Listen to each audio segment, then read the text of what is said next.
Você vai ver agora cenas que não poderiam acontecer durante o regime militar. Um general do Exército aceita ser entrevistado sobre temas polêmicos. Está feito o desafio de novo. É duro de ouvir, é? É duro de ouvir? Uma dúvida que fica, como é que uma prática... Você tem a dúvida, vamos ver se eu tenho. Você me forçou a te dizer isso. Aqui, hoje todo mundo diz que foi torturado para receber a Bolsa Ditadura. Essa é a resposta que você quer? O senhor chamou o ex-presidente Fernando Henrique Cardoso de fugitivo, entre outros exilados. Ele não, todos eles, inclusive ele. Nós não somos bandidos, nós somos soldados de luta. Ninguém foi preso impunemente, não. Vocês não dão repercussão nisso, hein? Essa é a nossa mágoa. O soldado é um cidadão de uniforme para o exercício cívico da violência. No mundo inteiro, historicamente. Quer guardar a frase?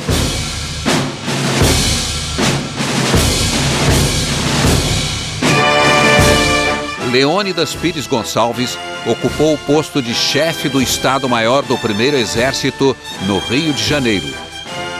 Nesta função, cabia a ele dirigir o DOI-CODE, o temido Destacamento de Operações de Informações do Centro de Operações de Defesa Interna. Passou 2 anos e 10 meses na função a partir de março de 1974. Quando o regime militar acabou, ele virou ministro do Exército. Ao gravar esta entrevista sobre os 25 anos do fim do regime militar, o general Leônidas fez uma ressalva. O jornalista Gênito Moraes Neto, né? É com prazer que eu faço essa entrevista. Quero fazer apenas um aspecto que eu gostaria que ficasse esclarecido. Eu não sou historiador, mas tenho uma tendência de ser memorialista. Portanto, eu só vou dizer coisas que eu participei diretamente ou muito próximo.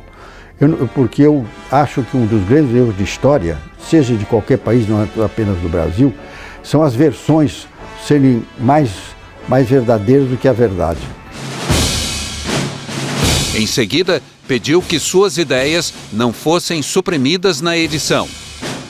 Por que também a gente não fala? Porque você sabe muito bem, eu estou dizendo isso para você todo com confiança, porque se você fizer um corte aí, você me deixa mal, qualquer corte errado que você faça.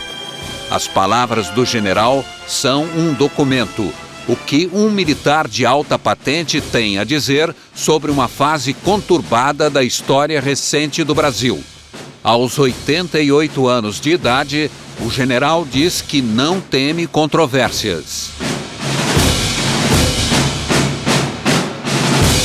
O senhor já chamou a cassação de mandatos e a suspensão de direitos políticos de medidas altamente civilizadas. Baseado em quê? O senhor chama de civilizadas medidas que são, obviamente, uma violência política. É porque elas são históricas, né? A cassação é uma denominação nossa do ostracismo na Grécia e do banimento em Roma. São essas duas coisas. Então ela é civilizada porque ela tem 2000 anos de atuação nisso. E nós ainda fizemos com uma maneira mais doce do que faziam os romanos e os gregos. Porque nós não afastamos as pessoas do lugar onde moravam, eles afastavam. Mas os exilados foram obrigados a sair do Brasil. Não se esqueça que nós não tivemos exilados no Brasil, nós tivemos fugitivos, né? Pode ser dura a minha palavra, mas eu não acho que nós tivemos exilados no Brasil. Nós não houve um decreto de exilar ninguém. Depois que fizeram algumas coisas, quiseram ir embora, então nós continuamos banidos. Eles quiseram ir embora para aqui, para lá, para colar. Viu? Pegaram um avião e saíram por aí, né? O senhor chamou de fugitivos os exilados, alguns célebres como Miguel Arraes, Leonel Brizola, Luiz Carlos Prestes. O senhor não acha que é uma injustiça? Não acho que seja injustiça, não. Eu acho o seguinte, porque a palavra exilado também não serve para eles. Porque está escrito, exilado é alguém que recebe um documento do governo exigindo o afastamento dele. E esse documento nunca houve. Como é que você quer taxar eles, então? Dá uma sugestão. A minha sugestão é que é fugitivo. Mas historicamente eram exilados. Não, que história, que negócio historicamente? O governador Miguel Arraes, por exemplo, foi deposto Foi confinado na ilha de Sim, Fernando mas Noronha. foi embora porque quis. Mas foi embora porque quis. Ele podia ter voltado a Pernambuco e ficar na casa dele. Deposto? Mas qual é o problema? Todo. Oh, não, não é todo, não. Ele então enfrentasse como deposto legalmente as coisas. Fazia a sua proselitismo a respeito do... Mas não sair correndo para o mundo. Assim foi, os outros saíram todos correndo para o mundo. Ninguém quis ficar aqui. E mais, alguns foram se preparar militarmente, para fazer a confrontação em Cuba, em Albânia, na Rússia, etc. O caso do específico que você cita aí, do Miguel Arraes, ele não foi fazer isso, não. Ele foi lá para e foi onde ele se deu muito bem fazendo os seus negócios. Ele foi um homem de sucesso em negócios, você sabe disso, né? Então eu não acho, não. Você insiste nisso porque você esquece que para ser exilado precisa ter um documento que provoque o exílio dele. Mas na prática não havia condições de exercício da política naquela época. Mas fica então aguardando no país. Ele não precisa ir embora fugitivo. É por isso. Por que ele fugiu do Brasil? Para mim ele fugiu do Brasil. Com medo de outras sanções. Miguel Arraes era governador de Pernambuco quando foi deposto por militares que cercaram o Palácio do Governo no dia 1º de abril de 1964. Preso, partiu para o exílio em 1965. Voltou ao Brasil na anistia em 1979. O senhor considera que o ex-governador era um fugitivo ou um perseguido pelo regime militar? Eu acho que primeiro que ele podia, ele merecia as punições que recebeu pelas atitudes que ele tomou. Não no regime democrático. Não, mas a gente também se antecipa aos que querem fazer. O que é que ele queria fazer do Brasil? Essa que é nós depois, olha aqui, depois nós temos um grande orgulho do nosso faro, porque depois, olha, o que aconteceu na Rússia, o que aconteceu em todos os países de origem comunista, aquela mortandade. Vocês nos acusam da esquerda, viu? Eu não sou representante os da esquerda. Tem um livezinho, não tem, cadê? Tem um livezinho, né? É o jeito dele. Você se esquece, quantos milhões matou o Stalin? Quantos milhões matou o Khmer Vermelho?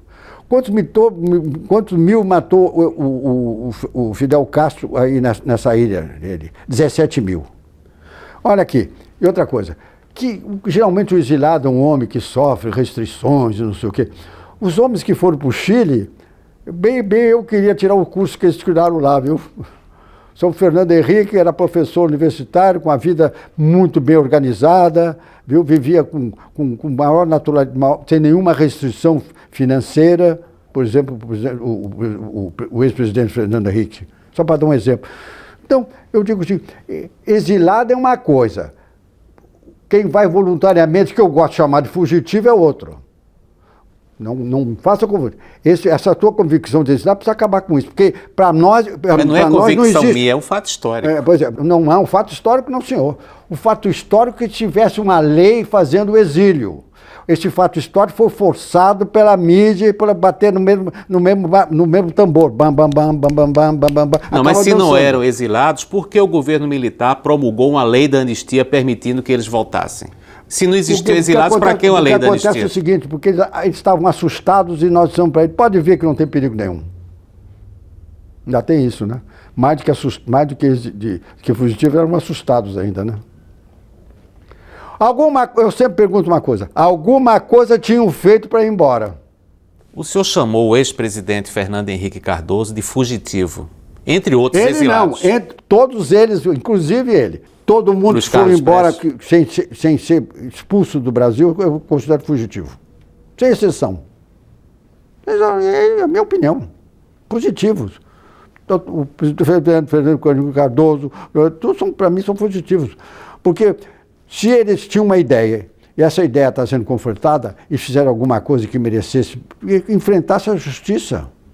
seriam respeitados. Mas no regime de exceção, a justiça não é confiável. Porque o que acontece é o seguinte, esse problema de tortura é muitíssimo aumentada. O senhor foi chefe do temido DOI-CODE do Primeiro Exército durante 2 anos e 10 meses. O senhor sabia da existência de tortura a presos políticos? Na minha área, nunca houve tortura a preso político. Nunca houve tortura e desafio alguém que venha dizer que foi torturado durante esse período. Está feito o desafio de novo.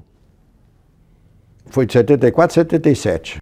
Então essa história de tortura, você vai me perguntar se existiu? Bom, aí eu costumo dizer, a miserável condição humana leva a isso.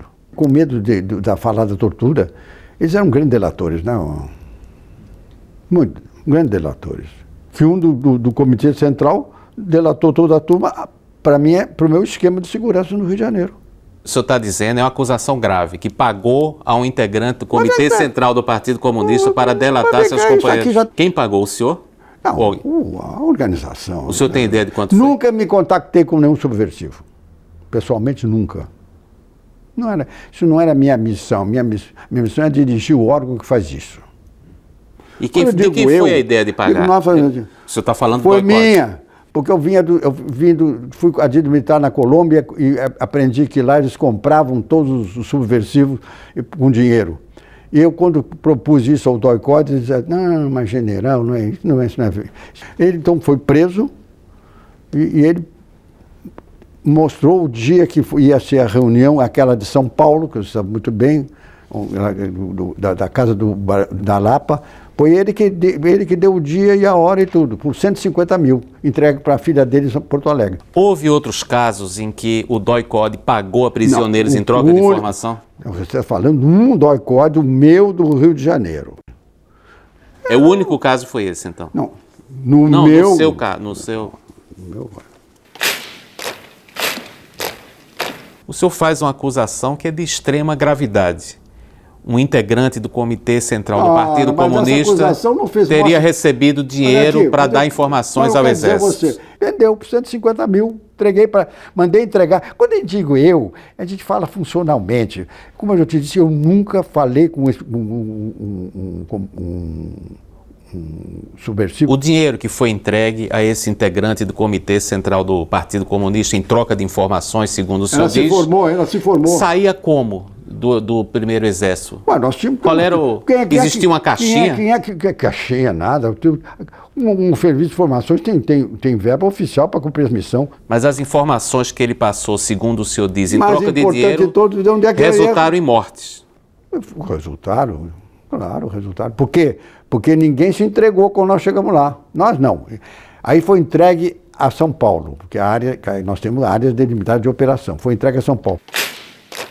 Agentes invadiram a casa onde estava reunido o Comitê Central do Partido Comunista do Brasil, o PCdoB, no bairro da Lapa, em São Paulo, no dia 16 de dezembro de 1976.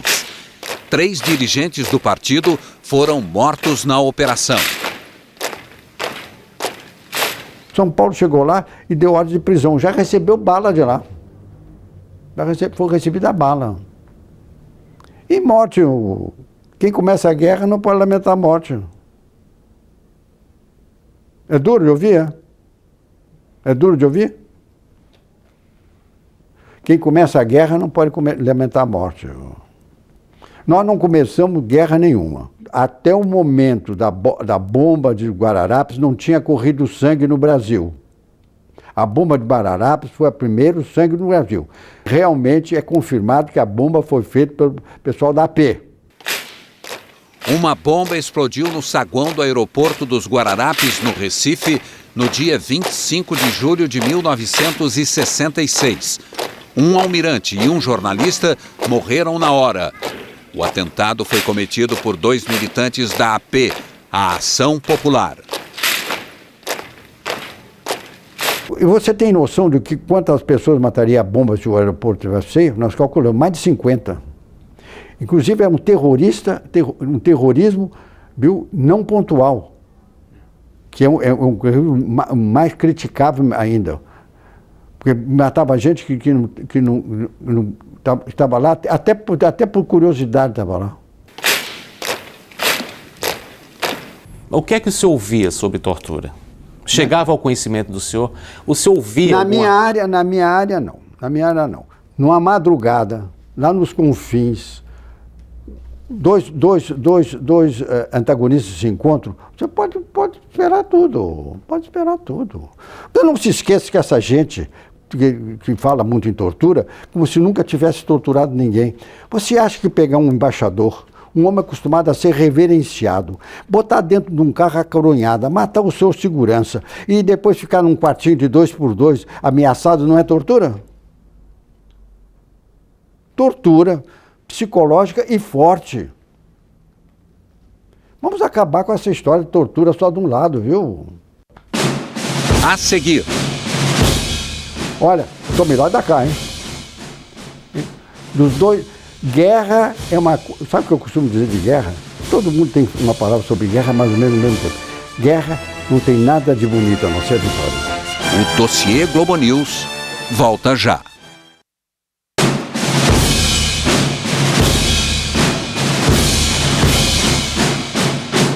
Agora, uma discussão que vai durar anos. A tortura era feita com ou sem o conhecimento dos chefes militares? Não, isso nunca foi ordem, nunca foi norma de ação, nunca foi política dos chefes militares para torturar ninguém.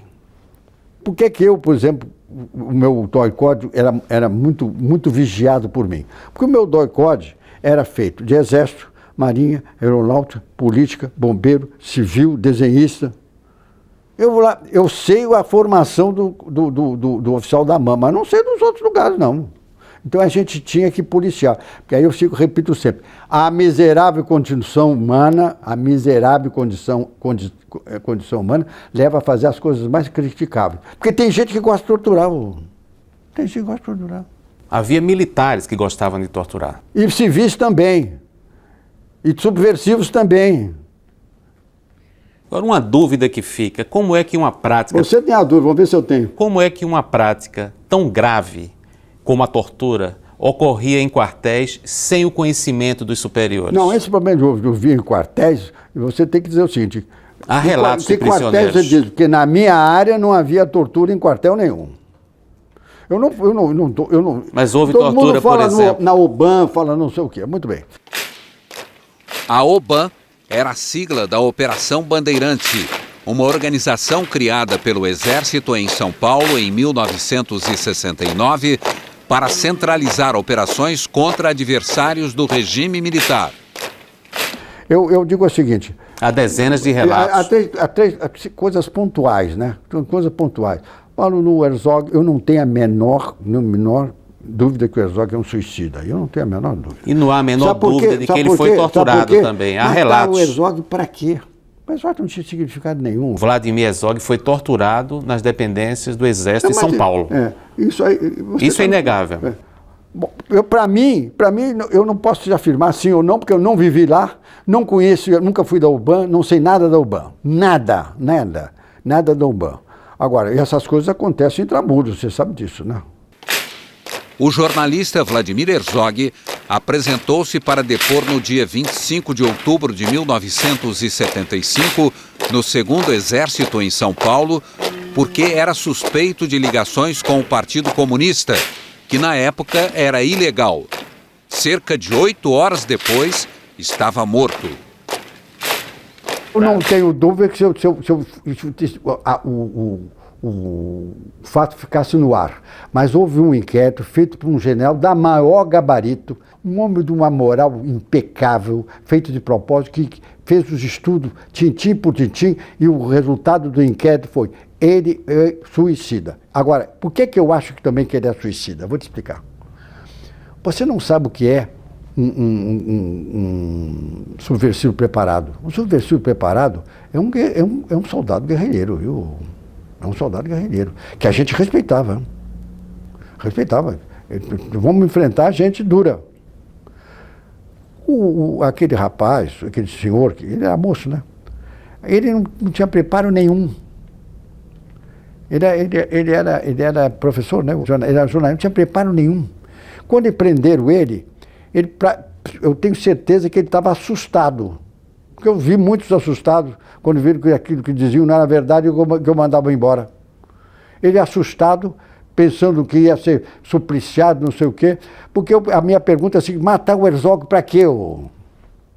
Matar o Herzog, o enforcado, para quê?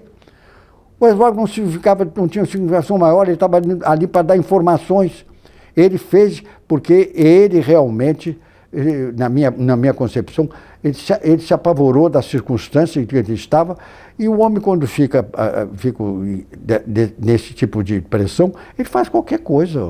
Mas há relatos de outros prisioneiros que ouviram, inclusive, gritos do Vladimir Herzog na prisão. Ou seja, houve violência física contra ele. Pode até que tenha havido, mas não houve mortes para ele. Porque ele, medicamente, sem dúvida, ele morreu enforcado. E foi ele que se enforcou. Em 1978, a Justiça Federal responsabilizou a União pela prisão, tortura e morte de Vladimir Herzog. Você sabe que eu sempre conto esse episódio que aconteceu no meu DOI-CODE. É um corredorzinho, 4x4, e na cabeceira lá ficava um oficial sentado numa cadeira, noite e dia. De repente, esse oficial que estava lá ouviu um som estranho. E foi, olhou todos os quatro, não tinha nada demais. Isso é verdadeiro o que eu estou dizendo. De repente ele viu um som maior. Aí ele, passando de novo, viu uma mulher numa posição estranha na cama. Ele entrou, ela estava se estrangulando com um tecido que ela tinha tirado do lençol e fez uma trança. Ela estava se estrangulando. Nós não deixamos ela morrer. Já pensou se ela morre o problema que eu ia ter? Essa senhora, por exemplo, é uma senhora moça, uma mulher de uns 40 anos. Ela estava se estrangulando. Foi salvo para o nosso sistema, porque nós tínhamos o exemplo do menino lá, o Herzog. 3 meses depois da morte de Vladimir Herzog, o operário Manuel Fiel Filho apareceu morto nas dependências do 2º Exército. O presidente Ernesto Geisel demitiu o comandante do 2º Exército, general Edinardo Dávila. O presidente Geisel demitiu o comandante do 2º Exército porque havia torturas em São Paulo. Fez muito bem fazer. Mas o princípio do general Geisel é o princípio que nós nos orientávamos os chefes, né? Nós não admitimos tortura. Ninguém admitiu. Agora, a morte do jornalista Vladimir Herzog e do operário Manuel Fiel Filho provocou uma reação do próprio presidente da República. E nós também. Isso não é um indício de violência? A morte do Major Martínez, morto miseravelmente, a morte do Major Alemão, que era meu aluno na Escola de Itamar, que recebeu inclusive um tiro na nuca, a morte do Major Sandro nos deixou muito, muito chocados. Olha, tomei lá da cá, hein? Dos dois, guerra é uma coisa. Sabe o que eu costumo dizer de guerra? Todo mundo tem uma palavra sobre guerra mais ou menos no mesmo tempo. Guerra não tem nada de bonito a não ser a vitória. Os militares a que o general se refere são: o major alemão Ernst von Westerhagen foi morto por engano no bairro do Jardim Botânico, no Rio, em julho de 1969, por guerrilheiros que pensavam que ele era o general boliviano que tinha comandado a caça a Che Guevara na Bolívia. O capitão do exército americano Charles Chandler foi morto em São Paulo em 12 de outubro de 1968 por guerrilheiros que suspeitavam que ele era agente da CIA. O major José Júlio Martínez Filho foi morto em abril de 1971 ao participar de uma tocaia contra guerrilheiros no bairro de Campo Grande, no Rio de Janeiro. O Major Martínez, filho de um coronel, meu amigo, você pensa que nós esquecemos isso? Não, nós não esquecemos isso também não. Agora, só que a mídia não fala nessas coisas, só fala nesses outros casos. O problema é o seguinte, guerra não tem nada de bonito. Aquilo era guerra, começada por eles. Os militares, como o senhor, reclamam de que os chamados esquerdistas não esquecem da tortura, por exemplo. Mas o senhor acaba de dizer também que não se esquece das mortes ocorridas entre militares. Você me forçou a te dizer isso, porque você também estava nessa posição de não esquecer. Não, estou fazendo uma pergunta. Não, mas eu estou te respondendo. Eu não sou militante. Pelo fato de você não ter esquecido e não saber das outras coisas, eu estou te alertando que no outro lado também havia isso. Não, eu sei que houve mortes dos dois lados. Você sabe? Por que você não me perguntou sobre essas mortes? Agora você vê a nossa situação, trazer um oficial da Alemanha para fazer um curso aqui e o cara ser morto miseravelmente na rua. A gente gosta de lembrar isso quando vocês falam, né? Vocês falam, não, é aqui. Aí porque eu entro na mesma chave geral. Guerra é guerra. Guerra não tem nada bonito, só a vitória. E nós tivemos. A vitória foi nossa. Porque esse país caiu na democracia que nós queríamos. Os atuais homens que estão no poder deviam nos ajoelhar, nos agradecer de joelho ter feito a Revolução de 64. Porque o sistema, se nós tivéssemos um sistema de regime de governo comunista, concepção comunista é uma coisa, regime de governo comunista é outra. Todos eles já teriam morrido, porque a autofagia lá é reconhecida. Fizemos com muita dor para ambos os lados, com muita dor para ambos os lados, nós conseguimos chegar ao que chegamos hoje no Brasil, que o Brasil é uma democracia. Um pouco autoritária, mas é. Daqui a pouco. Teu pai foi preso? Teu pai foi preso? O dossiê Globo News volta já. O senhor diz que os atuais ocupantes do poder deveriam se ajoelhar diante dos militares para agradecer o restabelecimento da democracia. O senhor se refere ao presidente Lula? Não, porque eu sempre digo o seguinte, repare só, eu sou muito justo. O que é um subversivo para nós? Subversivo é um homem antissistêmico. Mas o presidente Lula sempre foi intrasistêmico. Ele fazia parte de um segmento democrático que se chama sindicato. Então ele nunca foi subversivo no meu ponto de vista. Não é porque ele está no governo, não é uma análise de cientista político razoavelmente conhecedor, que é o general Leônidas, viu? Porque ele fazia as ações dele dentro do sindicato. Do sindicato. O senhor chegou a chefiar o DOI-CODE no Rio durante o regime militar e foi o primeiro ministro do Exército depois da redemocratização. O senhor admite que a tortura é uma mancha na história recente das Forças Armadas no Brasil? Eu acho que ela lamentavelmente ocorreu, mas para ser uma mancha, ela foi muito aumentada por aqueles que são nossos antagonistas, para justificar algumas coisas que fizeram e que acham que tinham direito de fazer. Eu acho isso. Porque essa tortura, se você for ver, olha aqui, hoje todo mundo diz que foi torturado para receber a Bolsa Ditadura. Não tem cabimento. Nós já gastamos 2 bilhões e 800 milhões nisso. É essa a resposta que você quer? Não, o senhor ou quer mais alguma coisa a mais?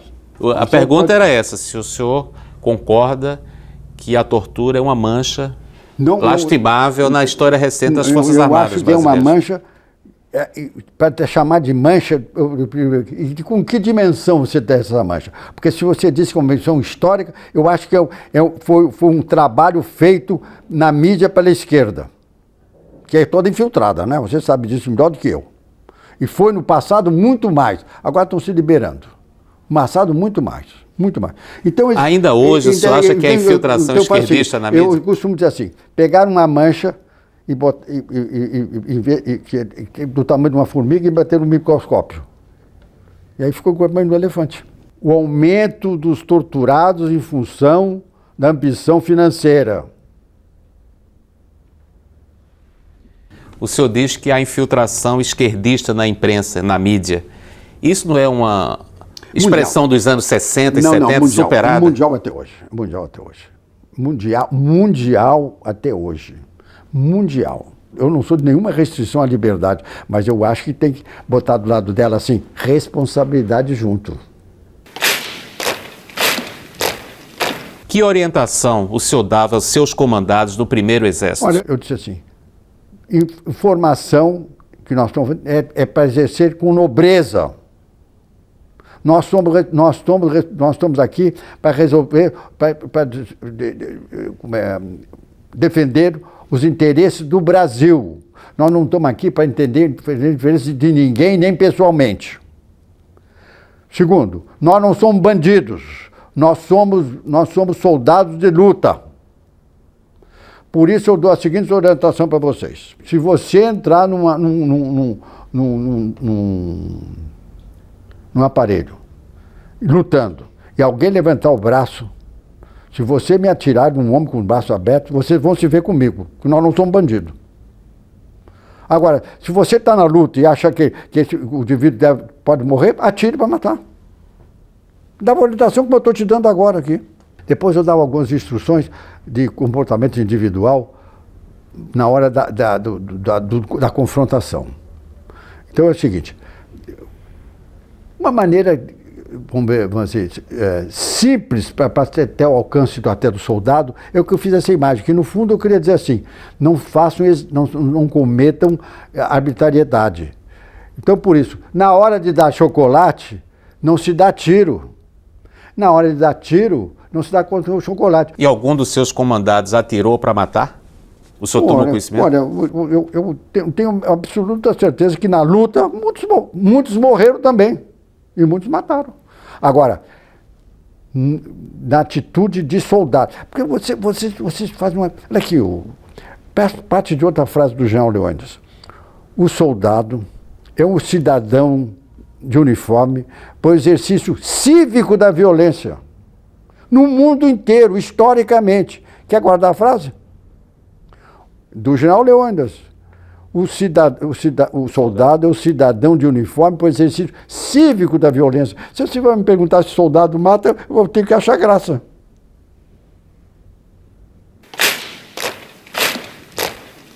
Nem faz tanto tempo, durante o regime militar, jornalistas fazerem perguntas a um general sobre tortura era uma situação inimaginável.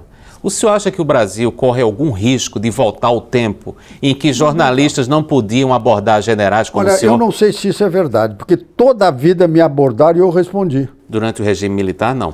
Completamente, qualquer oportunidade. A gente não tinha chance de se aproximar dos generais. Um oficial do Exército da ativa não discute política com jornalistas. Essa orientação é institucional hoje. Então você vê, você faz essa pergunta, para te responder, você tem que fazer uma abordagem política. E por isso que ele não te responde. Está bem explicado? Mas não era só por esse motivo. Na época do governo militar, os generais, além de não responder às perguntas, eventualmente perseguiam jornalistas. Houve casos notórios de prisão de jornalistas durante o regime militar. Eu sempre pergunto, teu pai foi preso? Teu pai foi preso? Alguma coisa ele fez, né? Eu sempre digo isso. Ninguém foi preso impunemente, não, viu? Alguma coisa grave fez, porque nós temos medidas da gravidade também. O nosso problema grande... O senhor acabou de dizer que o Vladimir Herzog não tinha tanta importância. Por que então ele foi preso? Qual foi a gravidade do crime de Vladimir Herzog? Estava sendo avaliado. Ninguém pode fazer, porque eu ouvi dizer... Prende para perguntar. Eu prendi muitas pessoas e eu ficava dentro da lei exatamente nas horas que podiam ser presos.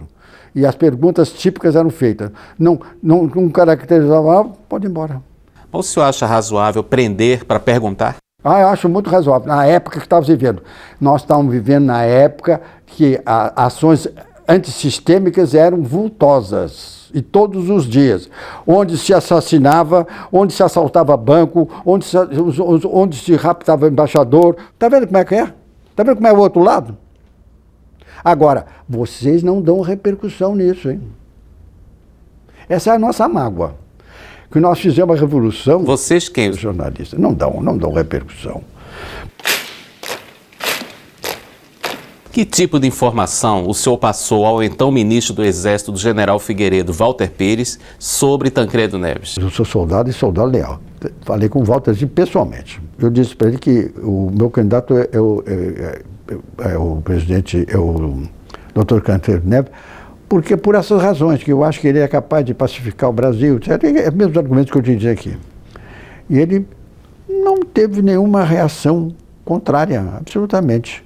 também não foi favorável, só disse assim, bem, aquele velhinho, Leônidas. Um assunto que incomoda os militares até hoje é o chamado revanchismo sobre o regime militar.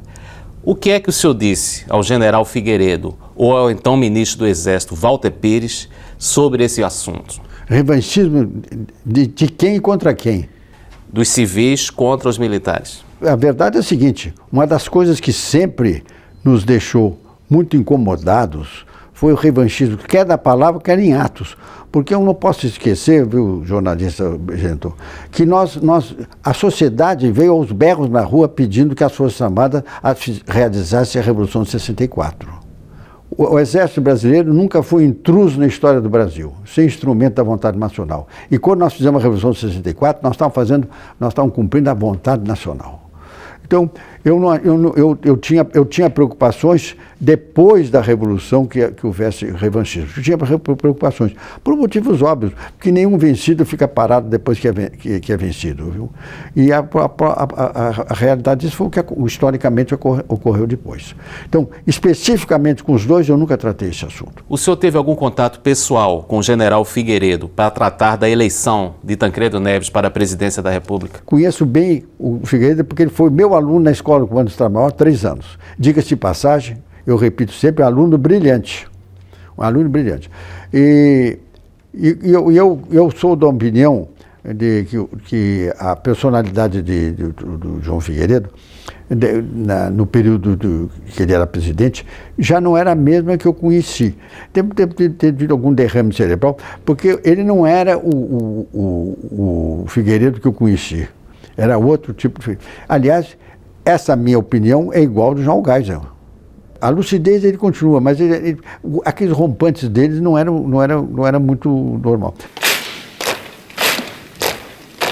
O senhor pode narrar com todos os detalhes o que aconteceu com o senhor na noite em que o presidente eleito Tancredo Neves foi internado no Hospital de Base de Brasília? Eu vou fazer a narrativa que eu acho que é verdadeira. Você diz, mas por que a sua é verdadeira? É porque eu estava em cena, né? Quem deu a notícia sobre a doença do presidente foi o general Ivan de Souza Mendes, que ocuparia o posto de chefe do Serviço Nacional de Informações. Eu toco o telefone e veio um amigo meu dizendo, general, o João Ivan está no telefone e quer falar com o senhor. Eu fui lá e fui atender o telefone. Ele disse assim, Leônidas, eu digo, o que é que aconteceu que eu já não estou gostando da tua voz? Exatamente isso, viu? Imagina você que o nosso presidente eleito está no hospital e está numa situação grave, não tem condições de assumir, e eu não estou gostando do que está acontecendo aqui. Palavras textuais dele, hein? Eu não estou gostando do que está acontecendo aqui. Eu digo, e onde é que está? No Hospital Central de Base. Aí eu peguei o carro para o hospital.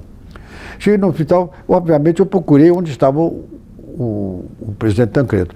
Aí me dei conta que eu não podia entrar lá, porque estava no problema de crise. Aí, numa sala ao lado, eu entrei, aí vi toda aquela pleiade dos grandes líderes brasileiros lá. Começando por os 2 homens que estavam no Congresso, o Fragelli e o Dr. Ulisses, que eu sempre chamei de Dr. Ulisses, né?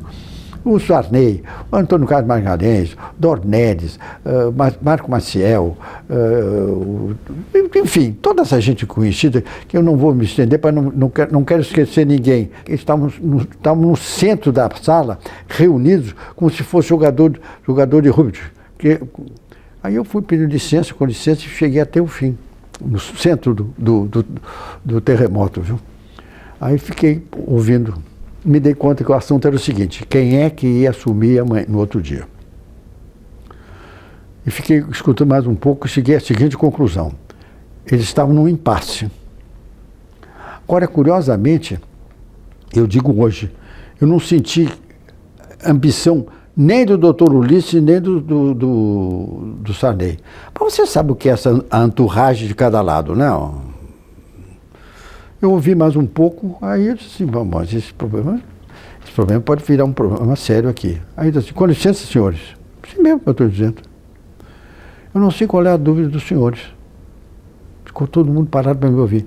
De acordo com o artigo 76 e 77 da Constituição, quem assume é o vice-presidente da República. Você pode imaginar a surpresa de um general, como diz o Ronaldo Costa Couto, né? Dando aula para constitucionalista, político, sobre um tema do momento. Você sabe qual foi a reação? Nenhuma. Então eu cheguei à conclusão que ele estava esperando que alguém com conhecimento e firmeza dissesse o que tinha que fazer. E a partir daí, de uma maneira ou outra, eu passei a comandar o espetáculo. Essa é a pura verdade. Frase que me atribui, por exemplo, eu não sou jurista, eu não sou, não, mas tinha conhecimento. E tinha mais que conhecimento, tinha poder. Que eu estava todo o exército brasileiro atrás de mim, que eu sabia. Porque eu estava preparado para isso. E outra coisa, nós queríamos que esse país não desse uma demonstração para o mundo que era um país que estava se organizando. Quando fico aí, o jurista tal disse, eu digo assim, palpite de arquibancada. Quem estava no jogo, na arena, aquela hora que tinha que resolver. É como quem tem que fazer o gol. Não adianta a arquibancada berrar, passa para o fulano. Não. Então, quem estava na arena era eu. Então, o resto tudo é fantasia. É verdade que o senhor praticamente obrigou o então vice-presidente José Sarney a assumir a presidência da República no lugar do presidente Tancredo Neves, que estava doente? Não, a palavra que eu obriguei, eu acho que não cabe no tema. Eu apenas, nos episódios que antecederam essa conversa pessoal com o presidente, eu disse a ele que era uma obrigação que ele tinha constitucional de assumir. É completamente diferente. Porque ele assistiu o episódio no hospital e sabia que a minha argumentação tinha sido jurídica. Porque, jornalista, gente, o problema é o seguinte, alguém fica surpreso de eu dizer que eu tinha conhecimento jurídico. Eu sempre gosto de alertar uma coisa. Pode ser inusitado, mas foi real. Eu, quando fiz o curso da Escola Superior de Guerra, diferentemente do que todos os militares preferem, eu não fiz tema militar. Eu escolhi um modelo político para o Brasil. Eu não era nenhum jurista, mas era um homem conhecedor da coisa. E, principalmente, eu conhecia todas as constituições brasileiras, desde 91 até 69, porque eu propus mudanças nelas no meu trabalho. O senhor poderia reconstituir exatamente que diálogo o senhor teve com o então vice-presidente José Sarney na noite da doença do presidente Tancredo Neves? Eu telefonei para ele de madrugada. Ele me disse assim, quase textual. Depois de todos esses anos, eu posso errar uma palavra. Ô, Leônidas, estou muito constrangido amanhã a assumir sem o presidente Tancredo Neves. Aí eu disse para ele, ô Sarney, tenho muito trabalho a organizar todos esse evento para amanhã e que estava previsto de acordo com a Constituição que você assume. E, portanto, o seu argumento, eu acho que não vale. Boa noite, presidente. Falei com o seguinte propósito. Eu tive propósito. Porque eu vi que o meu propósito foi atingido. Naquele momento, ele se deu conta que ele era presidente da República. Porque eu sempre digo uma coisa, eu já tive funções de destaque, não é brincadeira você receber uma responsabilidade de ministro do Exército, uma responsabilidade de ministro da Justiça e de presidente da República. É um choque, principalmente quando não estava previsto, como era o caso dele. Agora, a minha palavra, boa noite, presidente, eu tenho certeza que psicologicamente condicionou o cérebro dele para dizer, eu sou presidente. Logo no início da nova República, quando o senhor era ministro do Exército, o general Newton Cruz foi preterido numa lista de promoções. Você disse punido, não punido, ele foi preterido. Quem tomou essa decisão exatamente que tinha um óbvio componente político? Não, o problema é assim, todo mundo sabe que a promoção do generalato é feita no alto comando. Ex-chefe da Agência Central do Serviço Nacional de Informações, o SNI, e ex-comandante militar do Planalto, o general Newton Cruz deixou de ser promovido na primeira reunião realizada pelo alto comando do Exército depois do fim do regime militar, em março de 1985. E eu sempre digo uma coisa que pouca gente sabe. A única oportunidade que o alto comando não é submetido ao comando do ministro é nessa oportunidade. Ele é um colegiado.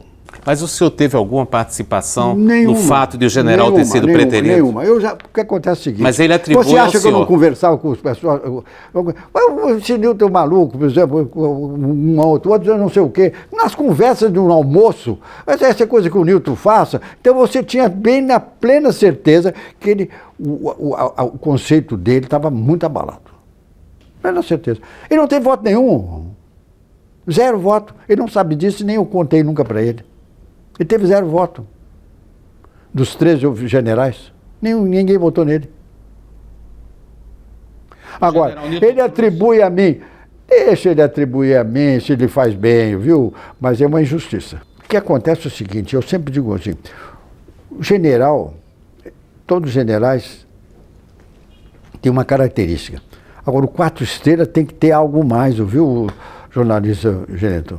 Tem que ter um algo mais. Você vai perguntar, o que é esse algo mais? É indefinível. Mas é um algo mais de equilíbrio, de grandeza, de visão. Como se o presidente Tancredo pediu para não promover, começa que eu não admitiria um pedido desse. Você vai dizer que você não me conhece, mas eu não admito um presidente, esse problema é meu. Depois, se o senhor quiser, não promove quando vier a lista. Mas eu mexer, a priori, não mexo, não. E você acha que o presidente Tancredo era homem para fazer isso? Não era também, não. Você sabe qual a única troca de opiniões entre o presidente Tancredo na véspera da posse, antivéspera, e comigo, qual foi? Eu vou te relato. Pode tomar nota aí. Eu perguntei para ele assim, o presidente Tancredo, alguma diretriz para o Exército? Fiz a elegância dele. Ministro, o Exército brasileiro está nas suas mãos. Pode botar que é palavras textuais. O Exército brasileiro está nas suas mãos. Então você é um homem que diz isso, vai pedir para não promover alguém? O regime militar acabou há 25 anos. Historicamente, o que é que vai ficar da imagem das Forças Armadas daquele período? Se a história chega, eu sempre digo que a história chega à verdade, ela vai chegar a de conclusão. O regime militar salvou o Brasil de se tornar uma república sindicalista comunista, criminosa e assassina, para se desaguar, depois de muita luta, na democracia que temos agora. Eu digo isso com a maior convicção.